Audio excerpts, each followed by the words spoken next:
I think about leadership a lot. This channel is dedicated to sales training, leadership training, and in some of the work that I do consultative work for organizations, leadership training and sales training. And one of the questions that still comes up more often than not, especially from newer leaders, is it better to be feared or is it better to be loved? Where is the line drawn in terms of getting someone's respect? I've always had a hard time with that question. And I think the question itself leads to a few problems within any organization. If we have to think about fear as a tactic to get things done, then we are missing a very high level view of what it actually takes to inspire people, right? I believe that one of the reasons we think that fear is a way to accomplish things, right? Like if somebody is afraid for their job, then they will work harder to complete their job. They are going to produce at a very high level in order to not get fired because maybe they have a family and children and health benefits that they can't afford to lose. So they'll do everything in their power to not lose those benefits and that income. And I think while that might be true temporarily, people will work extremely hard to save their employment. What tends to happen after that is they'll start looking for a new job anyway because they weren't really inspired. They were driven to complete their tasks by fear. What I believe is happening, and this is my opinion, and I encourage you to disagree if you actually believe it. What I think is happening is we see people who have become extremely powerful leaders financially, and we see it on TV all the time. And whether it's, Kevin O'Leary on Shark Tank, Mr. Wonderful, so to speak. I think the idea sucks. I forgot your name already. I'm out. Thank you. Certainly a very ruthless person. I think he's actually been quoted once as saying he would fire his own mother to make more money. And then you see Gordon Ramsay, who has always been extremely cruel to people, right? And you see him being extremely successful from a financial standpoint, and you see, okay, this is how to get things done. How he does it is how to get things done. And the biggest one of all, and I think we all remember this, is Steve Jobs, right? Probably the greatest media mogul and the greatest technological genius of the modern age. He changed the way we live our lives. But everyone that has ever worked for him, who has gone on record, has said that they would be afraid to run into him in the hallways or escalators or elevator or wherever, right? I'll turn it on. Here. Okay. We'll let an expert see if he can turn it on. They would be afraid to run into him. They would be afraid to have interactions with him. They would avoid him at all costs. If he walked into a room, they would perk up out of fear. And this is true, right? We've all seen the movies, we've seen the documentaries. We know that, for lack of a better term, to keep this channel PG, he was a jerk, right? And perhaps even a sociopath.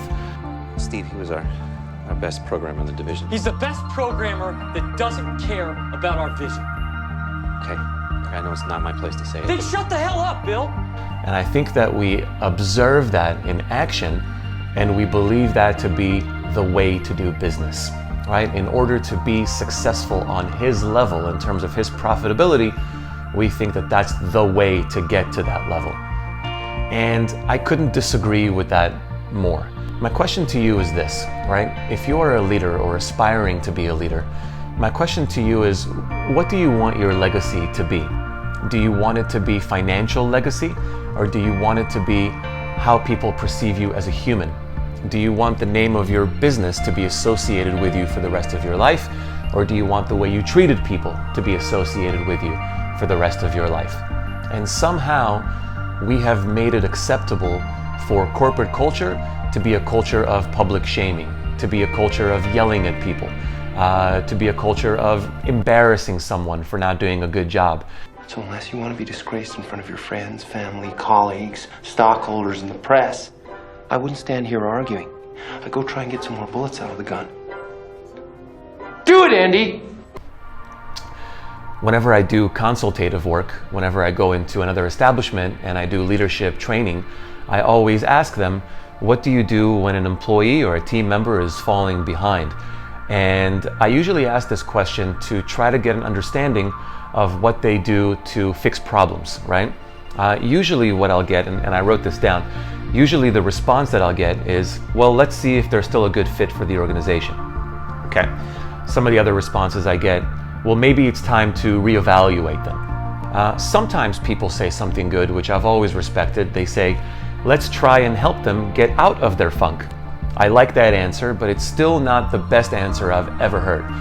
The best answer I've ever heard to this day in 20 years of sales training, sales leadership training, the best answer is, well, let's reevaluate whether we are giving them the tools they need to be successful.